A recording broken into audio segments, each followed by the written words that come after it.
you and I are almost the same age. So as adults, we lived through the dot-com crash. We lived through the housing crisis. The dot-com crash was 2000. The housing crisis was like 2007. So now we're in the new crash of 2020. I've learned from the other crashes when I was fucked up. Like the 2000 crash completely wiped me out. I didn't have enough money to pay taxes. I used the money to kind of survive. I had to shut down my business. And it took me like 10 years to recover.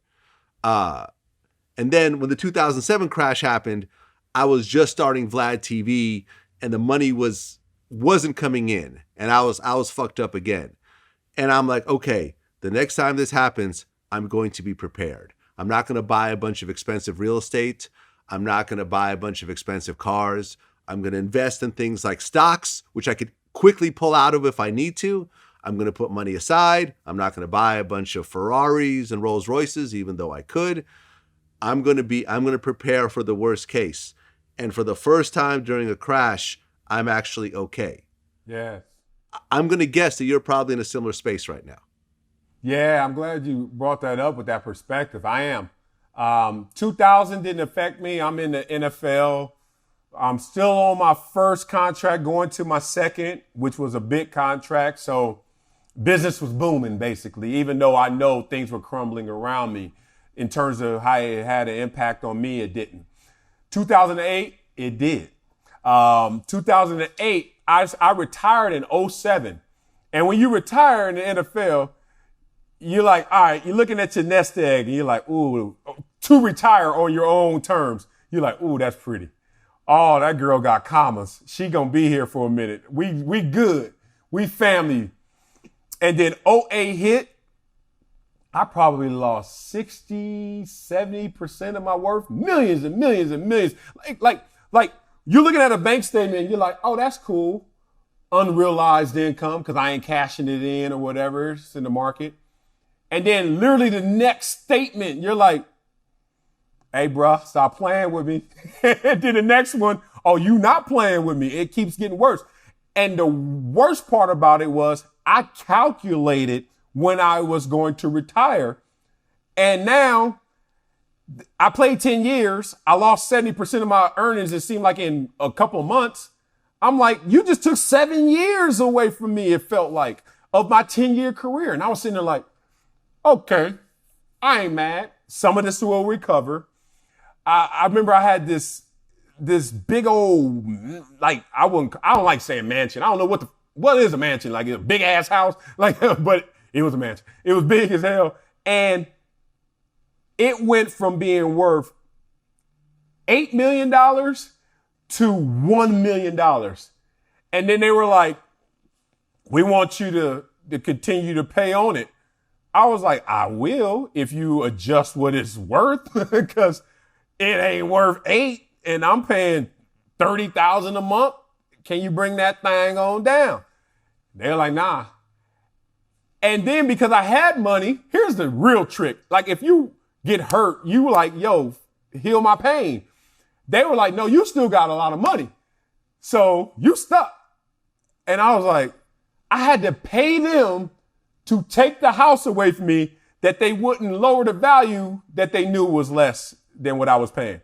I was like, I had to pay you to go away. Like most people were just short selling and foreclosing. No, not me. I got caught up in, now you give me some money. We'll take it off your hands. And I had to write a big ass check. Point being, 08 hurt me. Like not even real, like in a real way. It hurt me in forecast. It hurt me in projections because I got there and I was like, I'm good. I'm retired. Not even a year retired. What just happened?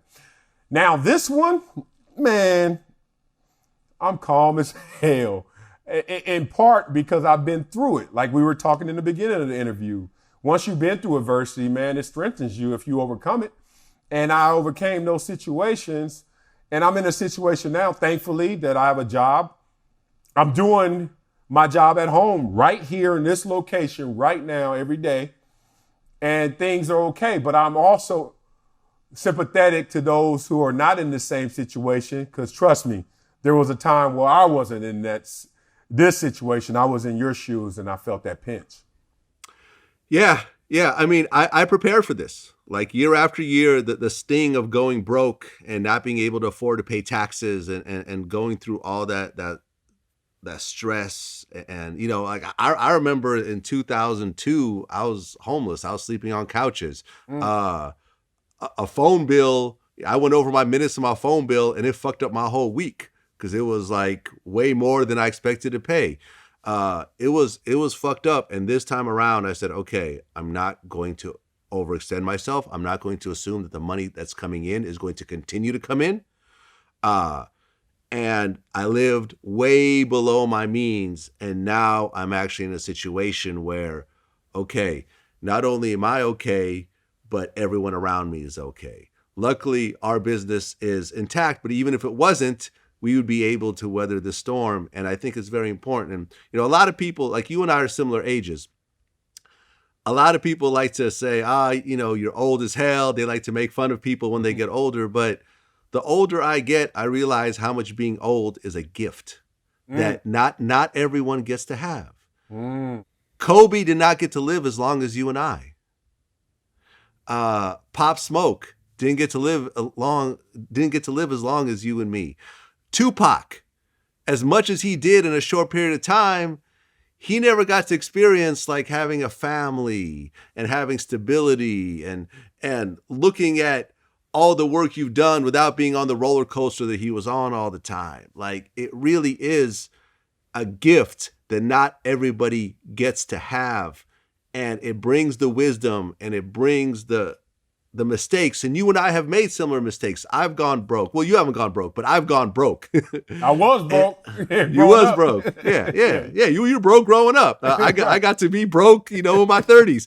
Right. Like it's a whole thing, and you learn from your mistakes and you get better and you learn to avoid the pitfalls and so forth. And for everyone who's watching this, man, stop looking at all the teenagers that are balling out on Instagram. Look at your elders and see how they are, and look at the ones that are successful and look at why they're successful and try to learn from that, because it's a lot easier to learn from someone else's mistakes than to go through those mistakes yourself.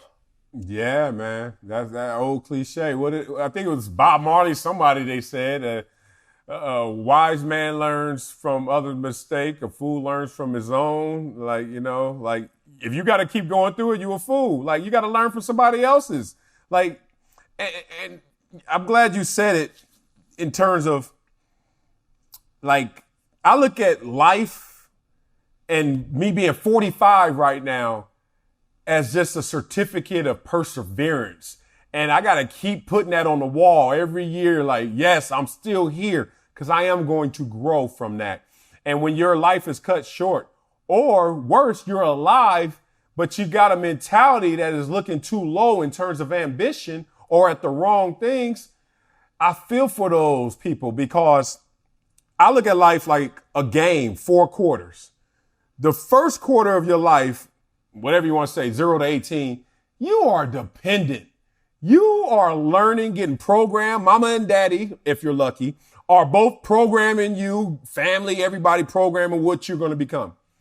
Then when you get into the second quarter, you're out there trying to figure it out and fucking it up in your 20s and 30s. Then you get to like your 30s, 40s, you're like, oh, I kind of got this. Like, more success than failures. I'm saving for rainy days. I'm living below my means, all that. And then the fourth quarter, you just ride the momentum, them glory years, man. You ain't even pedaling anymore, and you just coasting, probably faster than when you were pedaling.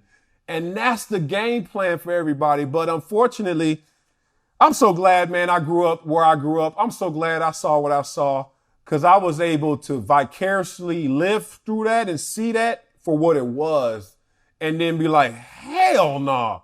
But so many people get manipulated, whether it's because of their circumstances, they don't have proper guidance, they don't listen to the guidance they do have. Everybody caught up. I used to be young in class, And cats used to be talking about Jordans. And no shot at Michael Jordan in the freshest shoe ever, but I used to be sitting there like, didn't yesterday this fool talk about how hungry he was and today he talking about Jordans? Like, I just couldn't compute the two. I couldn't reconcile why you got a fresh 5.0 and you parking it on the front lawn in the most dangerous hood and then tripping somebody jacks your Dayton's. I'm like, because you ain't got it properly stored, secured. You ain't in the right situation for that. You way ahead of your skis, bro.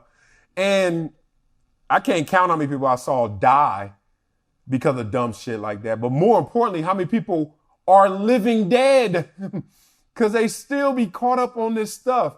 And I'm going through my storage right now, Vlad, and I'm looking at old pictures of me with 5 chains on, 9 cars, ignorant as hell. Even I had to take my lumps. But the point is, you gotta persevere. Y'all gotta put your eyes on the right prize so we can get there. And it's sad because Kobe lost his life when he was just revving up 2.0. And he already had a hell of a start to 2.0, let alone what was going to become of that.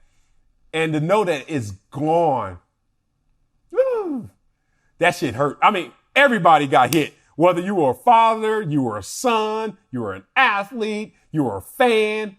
Everybody was like, because what I just tell you about the '08 crash, the forecast, everyone forecasted Kobe in his 50s and 60s catching up to Magic Johnson post-career, or if not surpassing him, and the girls and the family aspect. We just saw it all coming together. Ooh, that cake was baking. And then boom. Man, that shit hurt like hell. Yeah. And to just kind of touch on the money thing, the people that have been living, below their means, that have been stacking their money and investing their money conservatively and not spending it all on bullshit, this is actually the time that all those people are going to kill it. Because right now, the stock market is very low. Housing prices are dropping. I've always been the anti-house guy. I've always been you should always rent instead of buy. But right now, I'm actually looking at houses because the interest rates are the lowest they've ever been in our lifetime. Ever. And everyone's trying to sell. So for the people that actually live below their means and put things aside, I remember Warren Buffett had $200 billion put aside in cash. No one understood why. Boom. Here's why. This is the time where when everyone else is selling, you could buy at a massive discount. Yeah. And when eventually things go back up, all those people are going to be like, yeah, we're good. And you can ride that wave all the way to the top. You're right, man. And it's so crazy that when you look at that saving for a rainy day, or just not always trying to be the winner because of flash, be the winner because of substance, something that's really deeper than that. I swear that cartoon growing up, I don't know if it was Looney Tunes or not, but they kept having the tortoise race the hare. And I remember watching it ain't no way this damn turtle gonna ever beat that rabbit. And then I don't think I ever saw that rabbit beat that turtle, because the rabbit got caught up in, I know I'm good, I'm fresh, I want to show everybody I'm going around in circles, not paying attention, not really being astute on every move. And that turtle's like, I only got so many steps and I ain't wasting not a damn one of them. And you cross that finish line, boom, the smart one, the one who's paying attention, the one who's invested in the moment, the one who's in tune with the moment, man, and doing the right things. They win the race. Yes, sir. Well, Marcellus Wiley, always a pleasure. Congratulations once again on your new baby. Olivia's in the world, man. Yep. I got 4 on 4 deep and counting, man. I ain't done. Woo! 4 deep.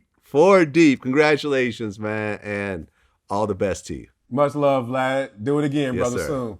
Until next time. Yes, sir.